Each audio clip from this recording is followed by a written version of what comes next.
Eastern Europe, telling stories to enlighten people, because people maybe were illiterate. And the most famous one was the Maggid of Dubno in Poland. The Maggid of Dubno was walking along explaining a certain point of Jewish tradition to one of his students. The young man stopped and said, "Rabbi, tell me, how do you always know the right story to explain the subject being discussed?" And the rabbi said, "I'll answer you with a story. A nobleman once sent his son to a military academy. The young man excelled at many things, but the sport in which he excelled at was shooting bullseyes.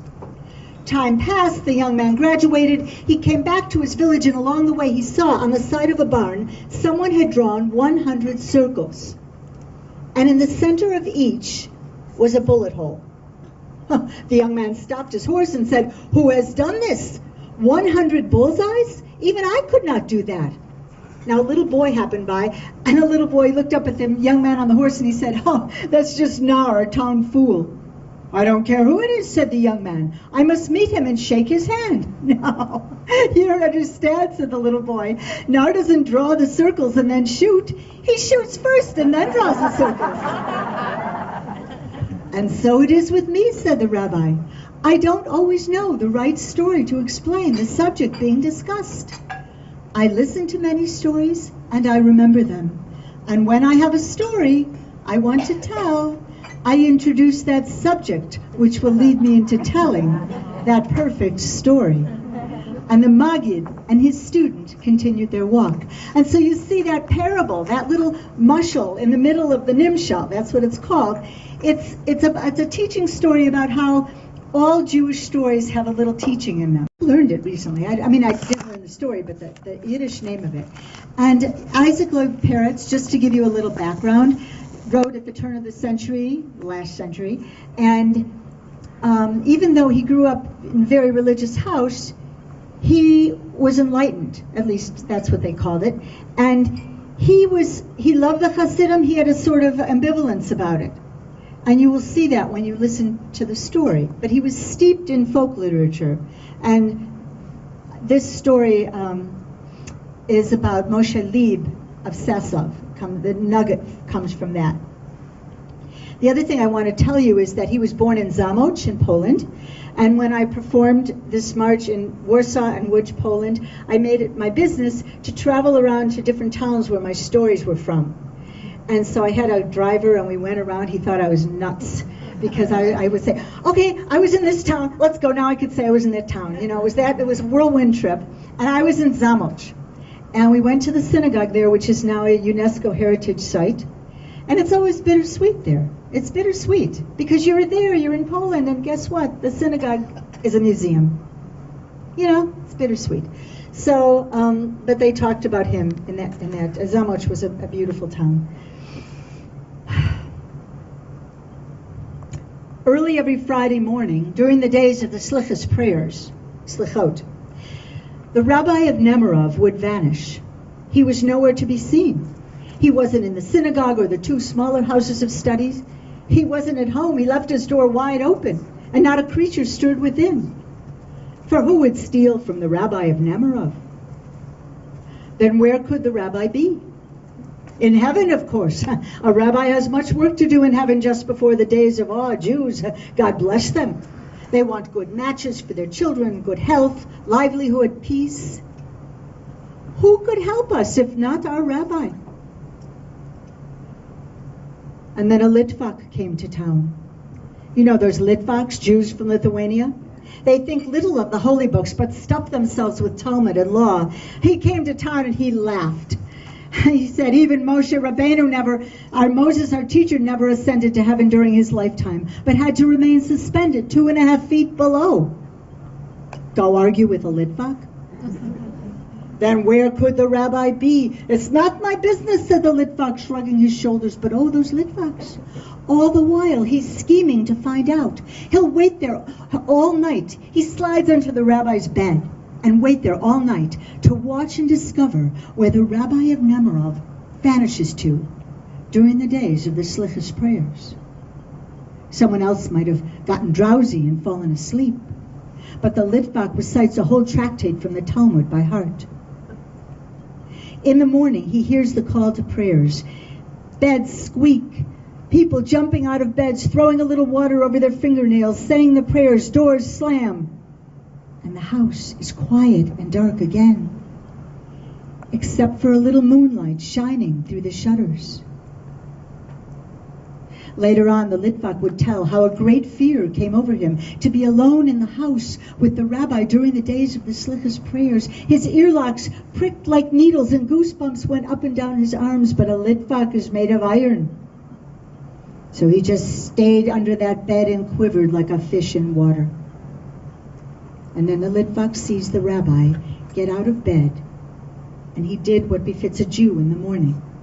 And then he watches as the rabbi takes down a bundle of peasant clothes, and he gets dressed. Linen trousers, high leather boots, a wide leather belt studded with nails, a big black hat, a heavy coat, and out of his coat pocket dangles a heavy peasant rope. The rabbi leaves the room, and the Litvak follows. He sees the rabbi take an axe from under the bed in the kitchen, stick the axe in his belt, and leave the house.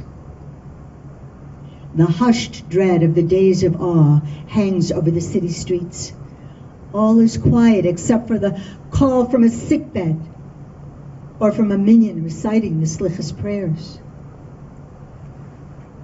The Litvak feels his heartbeat mingle with the rabbi's heavy footsteps, and they stay in the shadow of the houses. Beyond the town is a small wood.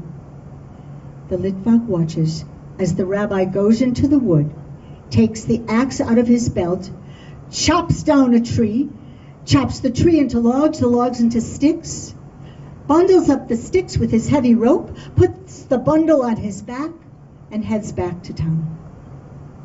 The Litvak, who's following him, sees the rabbi stop at a broken down shack and knock on the door. "Who's there?" comes a voice from within, and the Litvak recognizes it as that of a sick Jewish woman. "It is I," said the rabbi in a peasant accent. "Who is I, and what do you want?" "It's Vassal, the woodcutter. I have wood to sell." "Very cheap." And without waiting for a reply, the rabbi enters the room, and the Litvak can see a poor, broken-down room with broken-down furnishings and a sick old woman lying on the bed wrapped in rags. "Wood? Where will a poor widow get money to buy wood?" "It's only 6 cents. Foolish one. See, you have a great and mighty God, and you don't trust God for 6 cents. I know you'll pay me back." "And how will I kindle the fire? I can't get out of bed, and my son is at work." "I'll kindle the fire," says the rabbi. And with that, he goes over to the stove, opens it up, and starts to pile up the little pieces of kindling wood. And as he does, he recites the first portion of the Slichas prayers with a little groan. And as he kindles the fire, he recites the second portion a little more joyously. And as the fire... The women complained that they got nothing at all and men got to do everything. And they decided that they would take their complaint to Rabbeinu Shalom, the Lord of the universe. But how is this to be done? Well, the women did what women do, and they formed a committee. And one person said, "Oh, God surely dwells in Mount Sinai," and someone else said something else. But finally, Skotzel, who was very clever and well-spoken, said someone should kneel down, and all of the women should climb on top, and the person at the top of the pile should pull herself into heaven and talk with God. So that's what they did. And because she was both clever and well-spoken, Skotzel was chosen to be at the top to speak with God. The women climbed on top of each other, one on top of the other, on top of the other, on top of the other, and just as Skotzel was about to reach the top and talk with God, the woman at the bottom of the pile got an itch. She reached up to scratch her nose, and the whole pile of women came tumbling down, one on top of the other, on top of the other. The women picked themselves up and rubbed their bruises. They tried to find one another, but Skotzel was nowhere to be found. And so There was no one who could be counted on to talk with God, and the situation of the women remained unchanged. And so you see, Mamala, that's why I say Skotzel kommt. But many years later, I came back to visit my grandma on my own. I pressed the same little button to the 3rd floor in Lithuania. I went up the same elevator. And when she was standing at the other end of the hall, and she said, "Who's there?" I came out of the elevator and I said, "It's me, Grandma. It's Skotzel. I've arrived." Figuratively and literally. Came, and then I was exhausted. I pulled out of my garage and scraped my car on the newly painted garage. And when I got home, my world exploded, literally, because I had left a pot of eggs on the stove all day boiling. There was yellow egg yolk all over the walls, giving new meaning to the idea of marbleized wallpaper. The pot was scorched, but the house was still standing. I didn't know if my bread was buttered side up or buttered side down. And this is a story about that.